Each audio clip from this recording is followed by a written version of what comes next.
नमस्कार, मेरा नाम है दीप चौधरी और आप देख रहे हैं चेतना मंच। दिल्ली हाई कोर्ट के जज जस्टिस यशवंत वर्मा के तबादले को लेकर बड़ा विवाद खड़ा हो गया है। दरअसल सुप्रीम कोर्ट के कॉलेजियम ने जस्टिस यशवंत वर्मा को उनके मूल हाई कोर्ट यानी इलाहाबाद हाई कोर्ट में ट्रांसफर करने की सिफारिश की है, लेकिन इस ट्रांसफर को लेकर Allahabad high court bar association खुलकर विरोध कर रहा है। बार एसोसिएशन के अध्यक्ष अनिल तिवारी ने तीखी प्रतिक्रिया देते हुए कहा कि अगर किसी आम कर्मचारी के घर से 15 लाख रुपए मिलते हैं तो उसे जेल भेज दिया जाता है, लेकिन एक जज के घर से 15 करोड़ रुपए मिलने के बावजूद उन्हें घर वापसी दी जा रही है। क्या इलाहाबाद हाई कोर्ट कोई कूड़ेदान है? उन्होंने आगे कहा कि बार एसोसिएशन भ्रष्टाचार के खिलाफ पूरी मजबूती से खड़ा है और जस्टिस यशवंत वर्मा के स्वागत का विरोध करेगा। अगर उनका तबादला इलाहाबाद हाई कोर्ट में होता है तो वकील कोर्ट का बहिष्कार करेंगे और कोर्ट को अनिश्चितकाल के लिए बंद करने की चेतावनी भी दी गई है।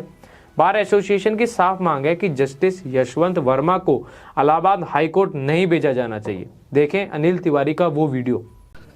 देखिए, आप सब जानते हैं न्यायपालिका कैसे चलती है या न्यायपालिका की ताकत क्या है। डेमोक्रेसी के 3 पार्ट, लेजिस्लेचर है, आप चुन के भेजते हैं।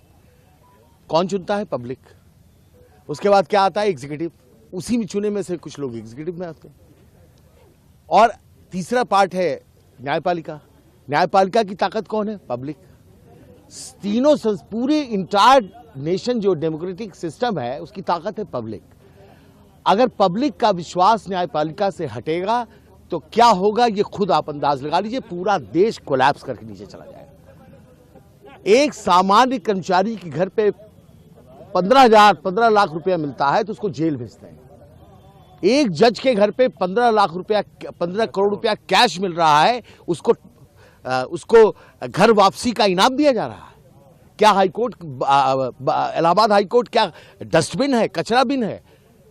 करप्शन के खिलाफ हाईकोर्ट बार बिल्कुल स्ट्रांग फुटिंग पे खड़ा है। हम उसका स्वागत यहां नहीं होने देंगे। उनका ज्वाइनिंग अगर होती है, we will sine die the High Court, lawyers will abstain from work. आगे देखिए, आज का ये जो अभी आपको फैसला है, जो हमने स्ट्रांग वर्ड में प्रोटेस्ट किया है, ये एग्जीक्यूटिव का डिसीजन है। We have got the power to protest. फैसला क्या होगा उसके लिए जनरल हाउस सोमवार को तय करेगी। बहुत बड़ी जनरल हाउस होने जा रही है जिसमें सारे लोग मिलकर ये तय करेंगे कि हमारी मांग क्या है।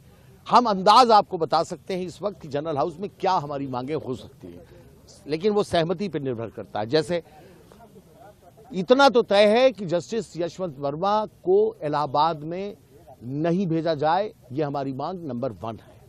नंबर 2, किसी तरह की अब कोई जांच की आवश्यकता नहीं है, क्योंकि अगर जस्टिस वर्मा कोई एक्सप्लेनेशन देते हैं उससे पब्लिक फेथ रिस्टोर नहीं हो सकता। पब्लिक फेथ पूरी तरह से डैमेज हो चुका है। अगर पब्लिक हट गई इस न्यायपालिका से तो माफियाओं का राज्य होगा। लोग माफियाओं के दरबार में न्याय मांगने जाएंगे। तो क्या हिंदुस्तान की सरकार चुप बैठ रही है, मौन है, खामोश है? ये न्यायपालिका खामोश है? क्या पब्लिक फेथ बचाने की जिम्मेदारी सिर्फ लॉयर्स की है, जजेस की नहीं है? ऑनरेबल सुप्रीम कोर्ट ने जो ये कॉलेजियम ने डिसीजन लिया है, हम उसके अगेंस्ट हैं, हम उसके खिलाफ प्रदर्शन कर रहे हैं। सर, अगर वो आते हैं तो उसके बाद वो ज्वाइनिंग यहाँ अगर होती है, उनका स्वागत यहाँ होगा तो हाईकोर्ट को हम साइन डाई क्लोज करेंगे। इम्पैक्ट ये समझिए कि फिर हाईकोर्ट में, उनके कोर्ट में, अदालत में अनिल तिवारी अगर बहस करने खड़े हैं तो अनिल तिवारी को ये लगेगा पता नहीं दूसरे साइड से कितना पैसा लिया इन्होंने। क्या होगा आप बताइए? क्या पीछे बैठा हुआ मुवक्किल ये नहीं कह देगा कि भैया ये वही जज हैं जो पैसा लेते 15 करोड़ वाले? क्या होगा न्यायपालिका का? आज ये लड़ाई हमारी वकीलों की नहीं है, ये न्यायपालिका को हम बचाने की कोशिश कर रहे हैं। हमारा पिलर है ये न्यायपालिका। वो चीज है जिसको अगर डैमेज हुआ तो इसका फिर हिंदुस्तान में कुछ नहीं बचेगा। न डेमोक्रेसी बचेगी, न स्वतंत्रता बचेगी, कुछ भी बचेगा नहीं। दोबारा गुलाम होना चाहते हैं क्या? सब कुछ न्यायपालिका।